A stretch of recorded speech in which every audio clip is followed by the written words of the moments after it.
It's all new, yet still so familiar. A scattered dream that's like a far-off memory. A far-off memory that's like a scattered dream. I want to line the pieces up. So let's get into it. We are facing our fears to bring you 107 facts about Kingdom Hearts 3. Let's start by addressing the big question. What took so long? Tetsuya Nomura wasn't just tugging at our heartstrings by making us wait 12 years. There were some changes going on behind the scenes during the development stage that set the game back. So let's cover the lead up before we go full rage form. After the release of Kingdom Hearts 2 Final Mix in Japan, the team started working on concepts for Kingdom Hearts 3. That was back in 2006, but the game wasn't announced until 2013. According to co-director Tai Yasue, the game took so long because they switched engines for development. The newest engine had the horsepower they wanted for a shiny AAA game, but the team needed time to adjust to their new tools. And Square Enix's change to Unreal Engine 4 made a big difference in gameplay. For instance, it allows Sora to maneuver around the environment in all sorts of new ways, giving the game a more open world and tangible feel. Gone are the days of static faces and speech bubbles. The graphics are bomb, and facial animations are just about on par with cutscenes. It's pretty dang seamless. Over the past 12 years, fans have complained about how Square just kept making remasters and spin-offs instead of focusing on Kingdom Hearts 3. While that's true, Square had a strategy.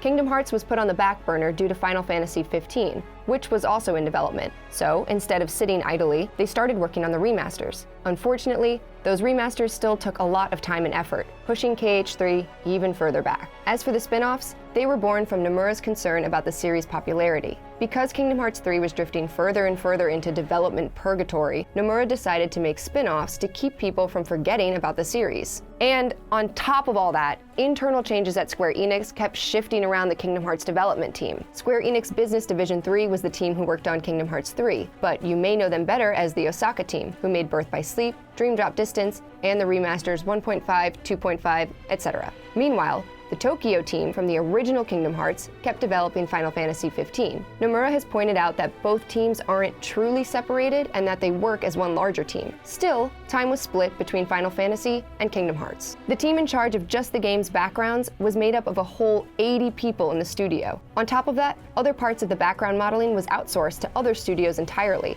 That's one of the biggest background modeling teams to ever work at Square Enix. That's a lot of work that takes a lot of time. And it paid off, for sure. There was possibly one positive outcome that came with the game's long development. Kingdom Hearts 3 is the first in the series to draw heavily from Disney's CG movies. Disney even supplied Square Enix with their original digital assets to use in the game. Up until now, making Kingdom Hearts meant watching the movies and copying the costumes as the developers saw them. But for the latest game, Disney gave the team the polygon shapes of characters as a base, and Square Enix designers added finer details, like clothes and hair. But the original models were just that, a base. Disney's assets just weren't designed for video games. When Square got their hands on them, they had to make all kinds of modifications. They had to add joints to the models, and physics-dependent objects like capes and hair had to be downgraded for the more limited gaming gear. Cutscene animators in particular had a tough time. Square's animators tried to follow various Disney teams' instructions, but both Disney and Pixar were super critical. They would home in on details as fine as how much teeth the characters showed, or even how their eyelids moved. We know cutscenes are where the Kingdom Hearts magic lies, so their attention to detail is important. And yes, Square worked with Pixar on this one. Another studio means more collaboration, more source material, and more approvals needed. Tetsuya Nomura says that, for the most part, Pixar was more focused on the technical details, while Disney focused on the bigger picture. Pixar was so hands-on with production that they even had weekly conference calls with Square's animators, all to make sure that their characters moved authentically in the game. Can we blame them, though? The upside was that when Pixar got to see some of the recreated scenes, from Monsters, Inc., for example, they looked even better than the original movie. Some people even said it looked like it could have been a new Monsters, Inc. movie all on its own. Aww. But ladies and Moogles, that's all in the past, because it's finally here. On January 29th, 2019, Kingdom Hearts 3 was released across the world. By February 4th, over 5 million copies of Kingdom Hearts 3 had been shipped, and became the fastest-selling game in the series. In fact, Kingdom Hearts 3 had the most successful launch of the series in the UK. This was also the first game in the franchise to be released on Xbox, which I'm sure helped those numbers. Glad to see Xbox fans finally getting in on the action. If you're confused about the story, we have a timeline video. Don't even worry about it. Let's just jump into it, starting with the the worlds. From San Francisco to the 100-Acre Wood, Kingdom Hearts 3 features 9 different worlds for players to explore, each with their own lovable characters, new and old. There are several more worlds related to Kingdom Hearts, like the Keyblade Graveyard, but we don't want to spoil anything. The 9 worlds are 100-Acre Wood from Winnie the Pooh. This world is much smaller than before. It's only got 3 minigames, but it's still great to see Pooh and friends. 100-Acre Wood actually isn't a mandatory world, so it's possible to miss out on it. Make sure you swing by and pick up the Honey Spout, the 100-Acre Wood Keyblade. It has pretty good balanced stats. Then there's Arendelle from Frozen. This snow-covered world is gorgeous, and I really appreciate its use of color and light to help not blind the player. Literally everything is snow and ice. I mean, duh, Frozen. If every scene and fight took place on a bright day, I think I would actually have to wear sunglasses while playing. But a lot of the gameplay is shadowy during a snowstorm or has this morning sunrise pink tinge. It's beautifully done, and if you like Let It Go and want to hear the whole song, you will. Look forward to that. Many of the film's characters make appearances, including Marshmallow, Elsa's large snowy protector. This icy bouncer can join your party and fight side-by-side Sora and the gang for some time in Arendelle. Port Royal is now just Caribbean in Kingdom Hearts 3. And if you weren't totally about pirates in Kingdom Hearts 2, I will say the graphics in 3 are leagues better. No more Uncanny Valley vibes. In fact, in a side-by-side comparison, it's kinda hard to tell which is the game and which is the movie. You can have your Sea of Thieves moment and not only sail the ship around to different islands, but also shoot at heartless ships on the open seas. A chunk of this world takes place underwater, maybe a consolation for no Atlantica? And Sora never needs to come up for air. He's not a merman, just a boy in pirate clothes. So let's chalk it up to magic. You can meet Rapunzel in the Kingdom of Corona from Tangled. Making her hair look natural was one of the toughest tasks when developing Kingdom Hearts 3, but I'd say their hard work was worth it. Rapunzel's hair is not only beautifully animated, but can interact with the environment as well. Job well done. Besides great hair, Corona has a town center bustling with folks who you can interact with, and also dance with in a minigame. Monstropolis from Monsters, Inc. As you would expect, you can find Mike, Sully, and Boo in Monstropolis from Monsters, Inc. You get to run around the scaring floor and hitch rides on the moving doors. When Mike and Sully are in your party, all 5 of you can band together and perform a team scare to damage enemies. Really, the only core character missing is Roz, yelling about paperwork. She's not at her usual spot behind the desk, but she's watching you. Always watching. Herc is the same old Wonder Boy, but Olympus is more open to explore than ever before, with a lot more to do than just hang around an empty Coliseum. There are a few areas: Thebes, Mount Olympus, and the Realm of the Gods. No more Underworld. Phew.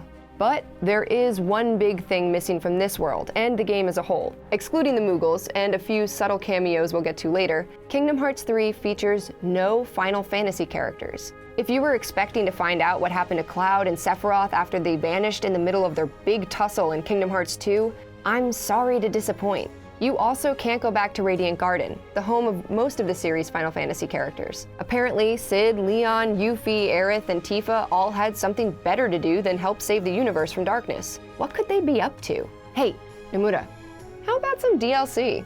You're still plenty busy in Olympus, though. If you want to get a sweet new piece of armor, you shouldn't skip out on finding all of the Golden Hercules statues throughout the world. You can collect these Golden Herc figures and bring them to a merchant in Agora to get the Hero's Belt, a valuable item to have early in the game. A bunch of action figures for an elemental resistant belt? Sounds like a fair trade, kid.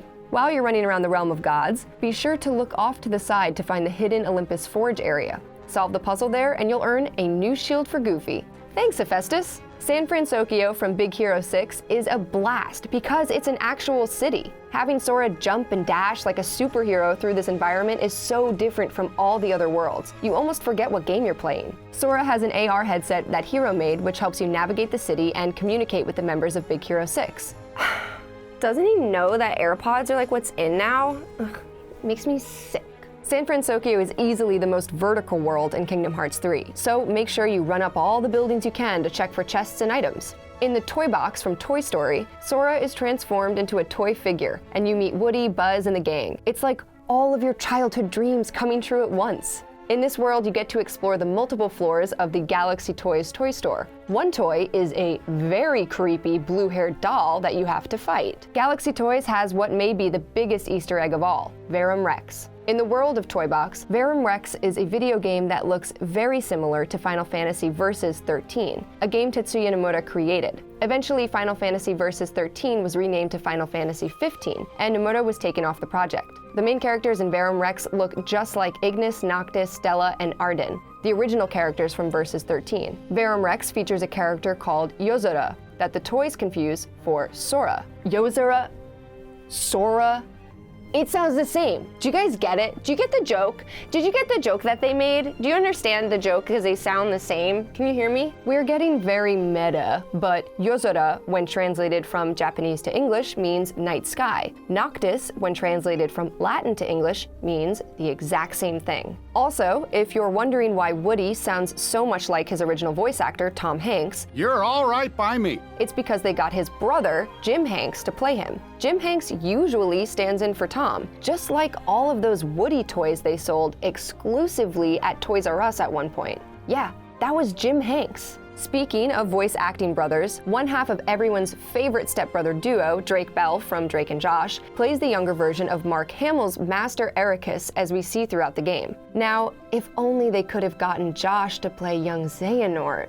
Even though Tom Hanks couldn't make it to the party, celebs like James Woods, Scott Adsit, Wallace Shawn, and basically the entire cast of Frozen returned to lend their voices to their beloved Disney characters. Voice actors who sadly don't make a return are Christopher Lee, voice of Ansem the Wise in Kingdom Hearts 2, and Leonard Nimoy, voice of Xehanort in Birth by Sleep, as both actors passed away before the game was made. You might notice that resident satyr and perennial loudmouth Phil seems a lot quieter than usual, like no lines at all quiet. Sadly, this is likely due to Phil's Japanese voice actor, Ichiro Nagai, passing away before the game was made. Traditionally in Japan, it's common for studios to not recast characters after their original actors die. It's a respectful gesture, but unfortunately, looks like we'll never hear Phil tell us to get on the Hydra's back again. Okay, we're still covering worlds. Let's settle everybody. Twilight Town. Good old classic T-Town. Or is it? A few of the playable locations in Twilight Town were removed from the final version of Kingdom Hearts 3. Yen Sid's mysterious tower existed in a prior build and allowed players to fight Heartless in the area in front of the tower, but was not put in the final version. Square Enix also changed the area of Twilight Town that's usually overrun with Heartless.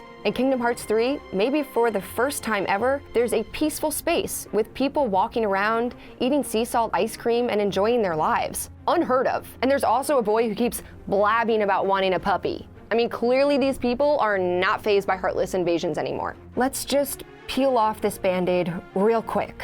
Skateboarding is gone. Where did it go? According to a Twilight Town local, skateboarding is passé now. Who knew the Twilight townsfolk were such trend chasers? While this removal is certainly heartbreaking, Sora wouldn't have much use for a skateboard considering he can now bounce off walls and rail grind using flow motion. Sora's packing a bunch of new battle mechanics, one of them being Keyblade transformations. These transformations allow Sora's Keyblade to suddenly change into an entirely new weapon based off of his current keychain. Blizzard Claws and Blizzard Blades, the transformation for Frozen's Keyblade, give Sora claws of ice on his hands. He also gets a pair of ice skates, allowing him to skate through the battlefield while destroying his enemies like a spiky-haired Tanya Harding. Double Arrow Guns, the transformation of the Shooting Star Keyblade, is 2 pistols. Yeah, pistols. Sora is strapped, and I'm here for it. They're cartoonish, but they're guns with magic bullets that magically seek out its target. Xigbar, eat your heart out. The Mirage Staff is maybe my favorite Keyblade transformation. The Mirage Staff forms from the Ever After Keyblade, and it becomes a very powerful staff that lets Sora clone himself to gang up on an enemy from all sides. It gives me all kinds of Naruto Shadow Clone Jutsu vibes. It's the crossover I never knew I needed. There is also an added command system called Attraction Flow. With 6 special command reactions, this command system allows Sora to use cinematic attacks in the form of Disneyland rides. The game never explains how Sora is able to do this, which is weird considering the whole plot of the game is that Sora just lost most of his powers. Why does he start out with inexplicable Disney ride powers if he's supposed to be weak at the beginning of the game? There's Big Magic Mountain, based on Big Thunder Mountain Railroad, Mad Teacups, based on Mad Tea Party, and Splash Run, based on Grizzly River Run, to name a few.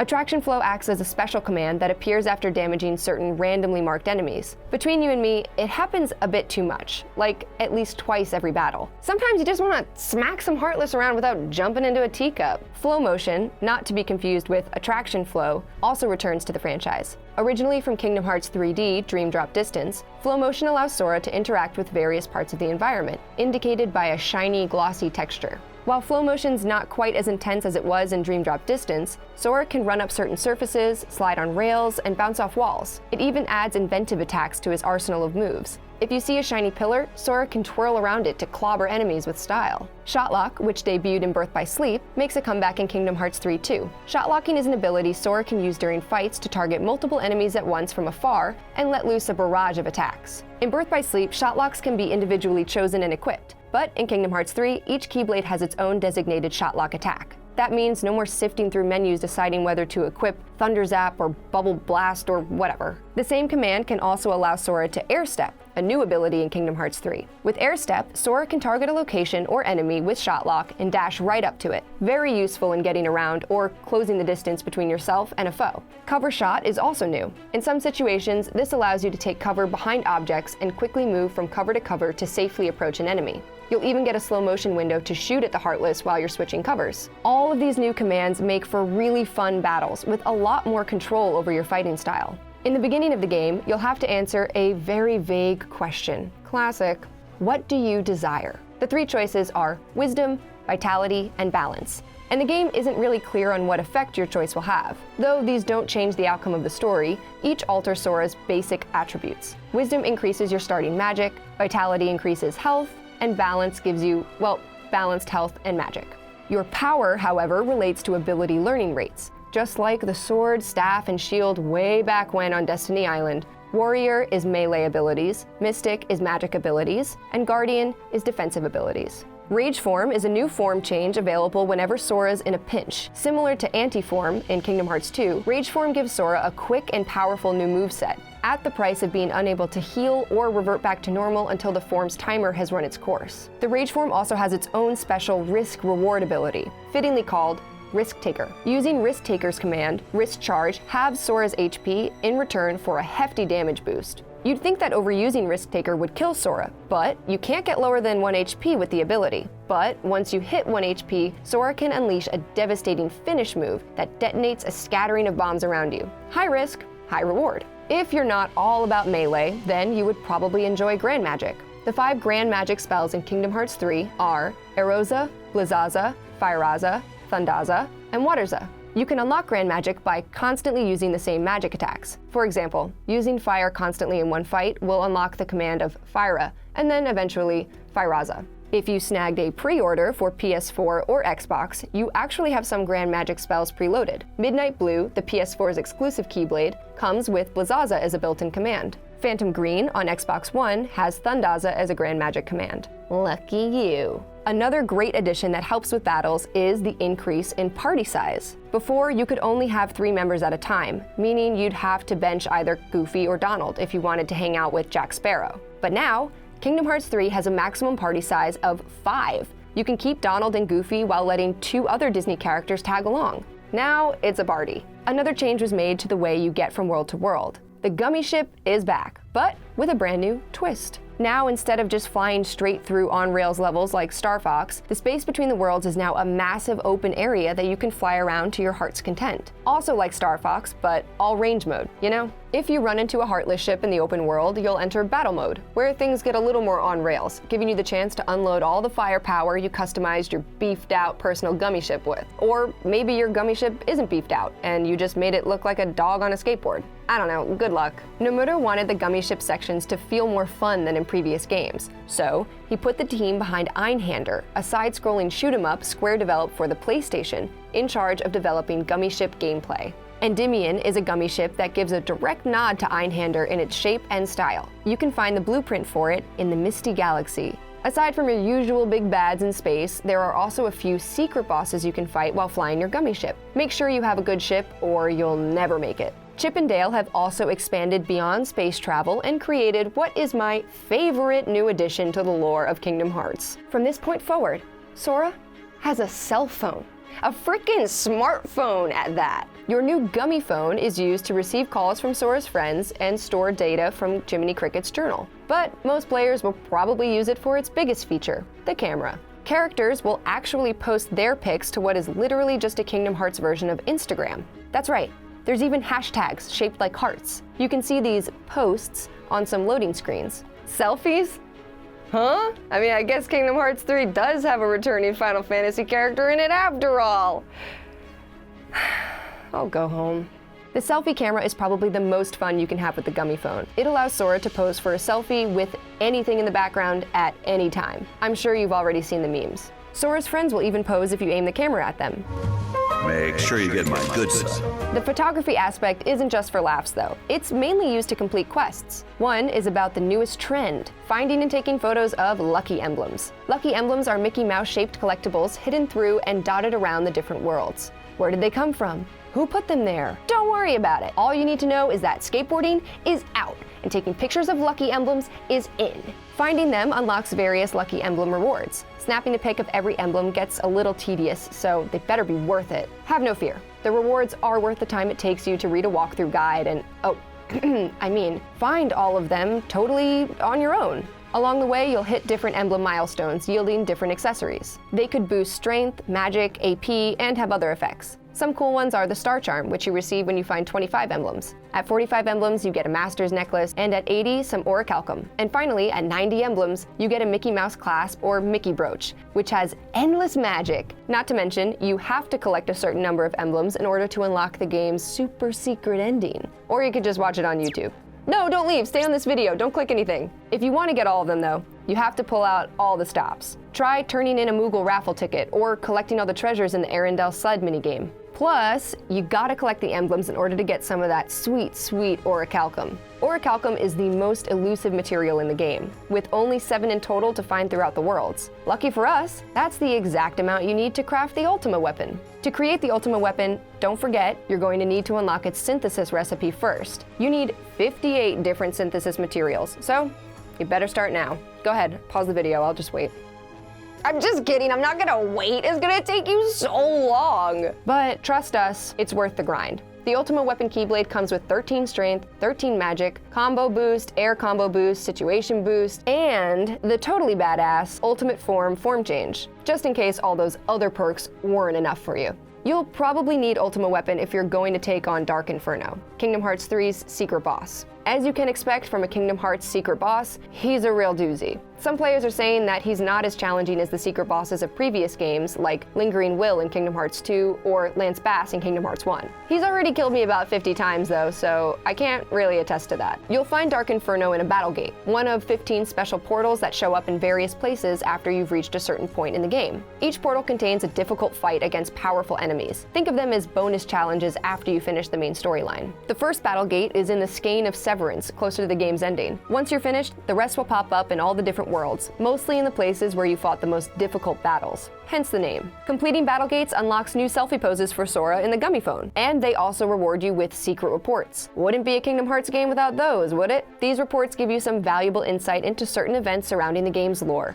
And just in case you're wondering, no, they don't make it any easier to understand. Nothing helps. Nothing helps. As you explore different worlds in Kingdom Hearts 3, you can get prize postcards by buying items from different Moogle shops. If you hear Sora complaining about finding a mailbox, just make a habit of visiting the mailbox in Twilight Town to redeem them for some prizes. Yeah, because the postcards are the heaviest thing you're carrying, Mr. 15 potions and 5 keyblades. If Rage Form, Curaga, potions, healing from party members, and Sora's many abilities aren't enough to keep you from dying, you may want to consider investing in a Kupo coin. These handy trinkets can be purchased from any Moogle shop and will automatically heal you when your health drops low, like a fairy in Zelda. Careful though, because they only come with one use, and they cost a pretty penny, so only use them as a last resort.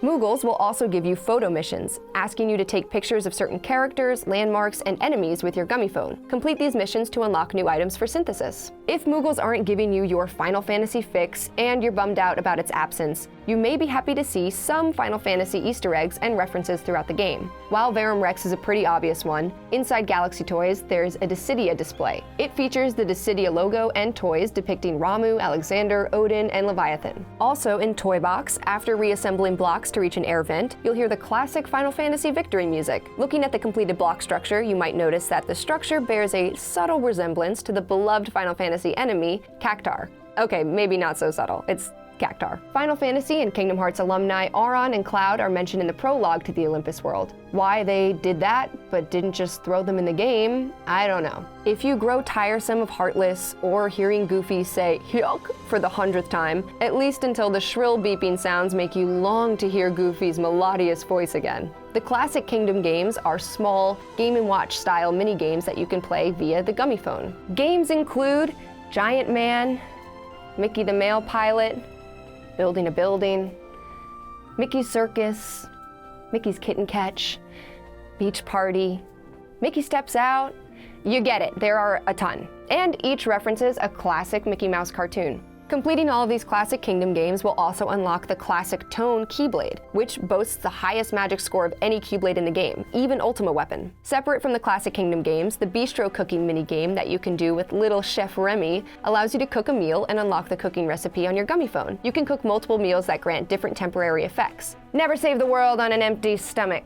If you help the Bistro reach max level with the help of your little chef, you'll be rewarded with the Grand Chef Keyblade. Its stats aren't great compared to the other Keyblades you'll probably have by the time you unlock it, but its form change is a giant frying pan. So yeah, it's worth getting. Speaking of food, you might happen upon these weird jelly-like Heartless during your adventure. These mysterious beans are known as the Flantastic 7. You could also say Flantastic, but the food is flan. Anyway, completing their various mini-games with high scores will net you extra abilities and unique ingredients you can't get anywhere else. Everyone knows that every Kingdom Hearts game contains absolutely critical information for understanding the overarching story, even the free-to-play iPhone game. In 2018, Kingdom Hearts Union Cross held a contest to put some lucky players' names in Kingdom Hearts 3, and boy oh boy did they deliver. If you've played the game, you already know what I'm talking about, but without spoiling anything, it's one of Kingdom Hearts 3's coolest moments. Another important late-game fact takes place in the final world. This one may be slightly spoilery, so proceed at your own risk. While Sora's running around collecting different versions of himself, you may notice faint, shimmering, star-like shapes floating around. Be sure to approach these shapes and talk to them. Most of them just say flavor text, but there are 2 stars that trigger very important cutscenes when you talk to them. Why would they make something so important so easy to miss? If you haven't been jamming out to Kingdom Hearts 3's opening theme, Face My Fears, you should, because it's an absolute banger.